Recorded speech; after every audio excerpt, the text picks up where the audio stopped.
Shri Guruvayurappan tiffin എന്ന ഒരു pure veg restaurant Thrissur റൗണ്ടിൽ പാറമേക്കാവ് അമ്പലത്തിന് അടുത്തായിട്ടാണ് ഈ ഹോട്ടൽ. അവിടെ നിന്നാണ് ഭക്ഷണം കഴിക്കാനായിട്ട് തീരുമാനിച്ചത്. അവിടെ കാർ പാർക്കിംഗ് കൊണ്ട് പെട്ടെന്ന് തന്നെ നമുക്ക് കയറാൻ പറ്റുന്നൊരു ഏരിയയിലാണ് ഈ ഹോട്ടലുള്ളത്. അപ്പോൾ ഹോട്ടലിലേക്ക് കയറി ചെന്നപ്പോൾ തന്നെ അവിടെ ഒരു പ്രത്യേക രീതിയിലാണ് അവിടുത്തെ സിറ്റിംഗ് അറേഞ്ച്മെൻറ്റ്സും കളർ പാറ്റേണൊക്കെ സെറ്റ് ചെയ്തിരിക്കുന്നത്.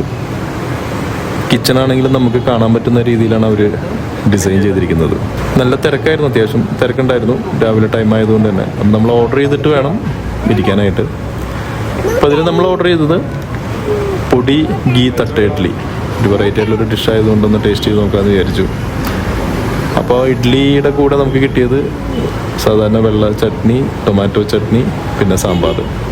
അതിൽ ചട്നി ഐറ്റംസ് ടേസ്റ്റ് ഉണ്ടായിരുന്നു. പിന്നെ ഇഡ്ഡലി ആണെങ്കിലും അതിൽ നല്ല രീതിയിൽ പൊടിയും ഗീയൊക്കെ മിക്സ് ചെയ്തിട്ട് നല്ലൊരു കോമ്പിനേഷനായിട്ടാണ് എനിക്ക് തോന്നിയത്. പക്ഷേ സാമ്പാർ നോക്കിക്കഴിഞ്ഞപ്പോൾ വെള്ളം പോലത്തെ ഒരു സാമ്പാറായിരുന്നു, തിക്കുണ്ടായിരുന്നില്ല. പിന്നെ ഒരു ആവറേജ് ആയിട്ടാണ് എനിക്ക് സാമ്പാറിനെ പറ്റി തോന്നിയത്. ഇഡ്ഡലി കൂടാതെ നമ്മൾ പിന്നെ പൊടി ഗീ ദോശ അതും ഓർഡർ ചെയ്തിട്ടുണ്ടായിരുന്നു.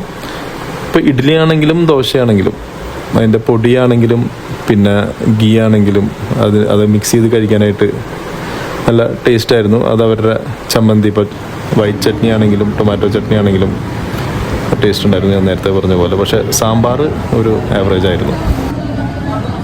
പിന്നെ നമ്മൾ ചായ ഓർഡർ ചെയ്തിട്ടുണ്ടായിരുന്നു, അത് കുഴപ്പമുണ്ടായിരുന്നില്ല. അതിനുശേഷം നമ്മളൊരു മൈസൂർ മസാല ദോശ ഓർഡർ ചെയ്തു. ദോശ നല്ല നെയ്യൊക്കെ ഒഴിച്ചിട്ടുള്ള ദോശയായിരുന്നു. നല്ല ഹെവി ഫില്ലിംഗ് ആണ്. ഒരാൾക്കത് കഴിക്കാനായിട്ട് ചിലപ്പോൾ പറ്റുമെന്ന് അറിയില്ല, അത്ര ഹെവി ഫില്ലിംഗ് ആണ് മസാല ഉണ്ടായിരുന്നത്. പക്ഷേ മസാല ഭയങ്കര സ്പൈസി ആയിരുന്നു എന്ന് പറഞ്ഞാൽ നമുക്ക് കഴിക്കാൻ പറ്റാത്ത രീതിയിൽ, ഞാൻ എൻ്റെ കാര്യമാണ് പറയുന്നത്, എനിക്ക് കഴിക്കാൻ പറ്റാത്ത രീതിയിലുള്ള അത്രയ്ക്ക് എരിവായിരുന്നു. അതുകൊണ്ട് നമുക്കത് മുഴുവൻ കഴിക്കാൻ പറ്റിയിരുന്നില്ല.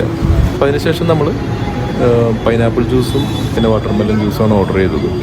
അപ്പോൾ നമുക്ക് വലിയൊരു കുഴപ്പമില്ലാത്തൊരു എക്സ്പീരിയൻസ് ആയിരുന്നു ഈ ഹോട്ടലിൽ നിന്ന്. പക്ഷേ ഈ മൈസൂർ മസാല ദോശയുടെ ഉണ്ടായിരുന്ന ഈ മസാലയുടെ എരിവ് ഒഴിച്ചു കഴിഞ്ഞാൽ, പിന്നെ സാമ്പാറിൻ്റെ ഒരു ആവറേജ് സാമ്പാർ, ആ സാമ്പാറിൻ്റെ കാര്യം ഒഴിച്ച് നിർത്തി കഴിഞ്ഞാൽ നല്ലൊരു എക്സ്പീരിയൻസ് ആയിരുന്നു. പിന്നെ നമ്മൾ പോയത് സെലക്സ് മാളിന് ഓപ്പോസിറ്റ് ഒരു ഫ്രൂട്ട്സ് കറി ഉണ്ട്. പണ്ടേ തൊട്ട് അവിടെ നല്ല ഒരു ബഡ്ജറ്റ് റേറ്റിൽ ജ്യൂസും ഷേക്കൊക്കെ കിട്ടുന്ന സ്ഥലമാണ്. അപ്പോൾ നമ്മൾ ആ ഓർമ്മ പുതുക്കാനായിട്ടൊരു അവിടെ നിന്നൊരു ഷേക്കും മേടിച്ചിട്ടാണ് നമ്മൾ പോയത്.